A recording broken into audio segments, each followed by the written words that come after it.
Mahadev Shiv channel में आप सभी का स्वागत है। दोस्तों, आप सभी कैसे हैं? आशा करता हूं आप लोग स्वस्थ होंगे, मस्त होंगे। तो चलिए कथा को प्रारंभ करते हैं। अगर आप यह कहानी सुन रहे हैं दोस्तों तो पूरा सुनिए, आधा अधूरा छोड़कर जाने की गलती मत कीजिएगा। हर हर महादेव। दोस्तों, बड़े बुजुर्गों का कहना है कि कथा को अगर सुने तो पूरा ही सुने, आधा ना सुने, आर्थिक नुकसान हो सकता है।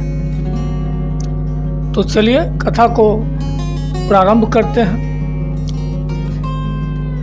हनुमान जी के भक्त अक्सर जानना चाहते हैं कि उन्हें हनुमान जी के दर्शन कहाँ मिल सकते हैं। कई पौराणिक कहानियां में हम इस बात का उल्लेख मिलता है कि कलयुग में भी हनुमान जी का गंधमादन पर्वत पर निवास करते हैं। यह क्षेत्र वर्तमान में तिब्बत में है। आइए विस्तार से जानते हैं। कलयुग में हनुमान जी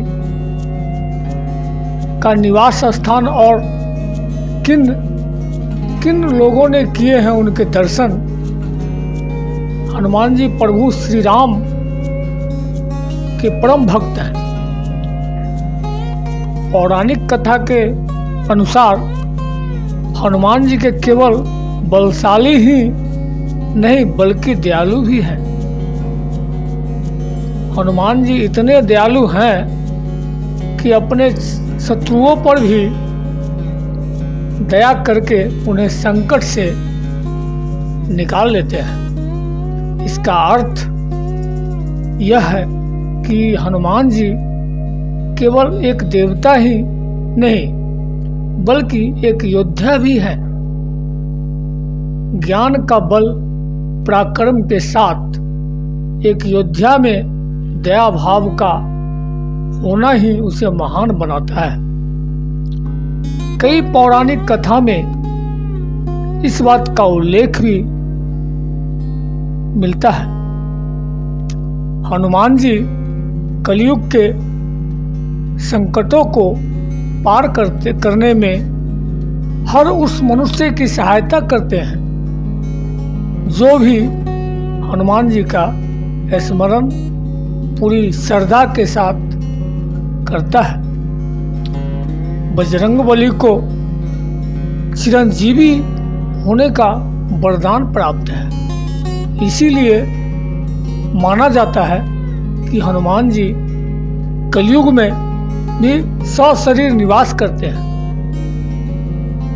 तो आइए जानते हैं कलयुग में कहाँ रहते हैं पवन पुत्र हनुमान। रामायण की कथा के अनुसार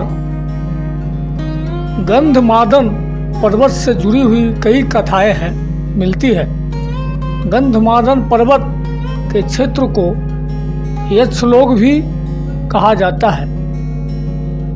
ऐसा कहा जाता है कि यहाँ एक अद्वितीय सरोवर है जहाँ खिलने वाले कमलों को रोजाना हनुमान जी अपने आराध्य श्री राम जी की पूजा में अर्पित करते हैं।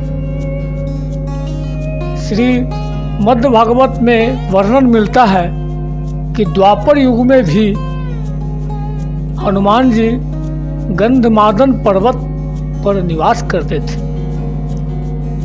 इसी क्षेत्र में हनुमान जी भीम से मिले थे। अज्ञातवास के समय हिमवंत पार करके पांडव गंधमादन पर्वत के क्षेत्र में पहुंचे थे। इसी दौरान एक बार भीम सहस्त्र दल कमल लेने के लिए गंधमादन पर्वत के वन में पहुंच गए थे, जहां पर हनुमान जी ने भीम का अहंकार तोड़ा था। इस पर्वत पर कई ऋषि मुनि, देवता, गंधर्व निवास किया करते थे। श्रीमद्भागवत कथा के अनुसार हनुमान जी त्रेता युग में भी थे और द्वापर युग में भी कई वर्षों तक इस जगह पर विचरण किया करते थे। वहीं कलयुग के आगमन के समय हनुमान जी ने गंधमादन पर्वत पर ही निवास कर लिया। गंधमादन पर्वत हिमालय के कैलाश पर्वत के उत्तर में स्थित है। प्राचीन काल में सुमेरु पर्वत की चारों दिशाओं में स्थित गजदंत पर्वत में से एक पर्वत का गंधमादन पर्वत कहा जाता है। यहाँ पर महर्षि कश्यप ने तपस्या की थी। यह पर्वत धन के देवता कुबेर के क्षेत्र का हिस्सा था। कभी यह जगह सुगंधित, वर्तमान समय में यह क्षेत्र तिब्बत क्षेत्र में स्थित है। गंधमाद पर्वत से जुड़ी पौराणिक मान्यता है कि रामायण काल में हनुमान जी अपने वानर मित्रों के साथ यहीं पर बैठकर युद्ध की रणनीति बनाया करते थे। वर्तमान में गंधमादन पर्वत पर हनुमान जी का एक प्राचीन मंदिर है, जहां पर श्री राम की प्रतिमा भी है। हनुमान जी के साथ विराजमान है। मान्यता है कि हनुमान जी अपने भक्तों को दर्शन देने के लिए इस पर्वत पर रूप बदलकर आते हैं। इस पर्वत पर भगवान राम के पैरों के निशान भी हैं। कलयुग में भी कुछ महान लोगों को हनुमान जी के दर्शन पाने का सौभाग्य प्राप्त हुआ है।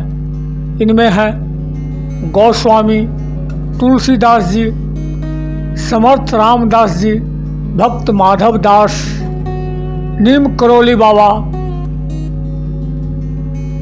राघवेंद्र गोस्वामी सहित कई ऐसे लोग हैं जिन्हें हनुमान जी के साक्षात दर्शन हुए हैं। मान्यता है कि हनुमान जी के दर्शन करने के बाद इन लोगों को अद्वितीय ज्ञान और आध्यात्मिकता की प्राप्ति हुई है। कई पौराणिक ग्रंथों में इस बात का उल्लेख मिलता है कि हनुमान जी अभी भी इस संसार में उपस्थित हैं, क्योंकि उन्हें चिरंजीवी यानी अमरता का वरदान प्राप्त है। हनुमान जी आज भी उस जगह पर जरूर आते हैं जहां पर राम कथा की जाती है। जहां भी प्रभु श्री राम की स्तुति की जाती है, वहां हनुमान जी किसी न किसी रूप में अपने भक्तों को दर्शन देने पहुंच जाते हैं। हनुमान जी की कृपा पाने के लिए प्रभु श्री राम का स्मरण जरूर करना चाहिए। वीडियो को बोलते समय कोई त्रुटि हुआ हो तो मैं क्षमा चाहता हूँ। उम्मीद है वीडियो अच्छा लगा हो। महादेव के सच्चे भक्त हैं तो कमेंट में लिखे हर हर महादेव। मिलते हैं नेक्स्ट वीडियो के साथ। अगर हमारे चैनल पर नए हैं तो चैनल को सब्सक्राइब कर ले, लाइक कमेंट शेयर जरूर करें।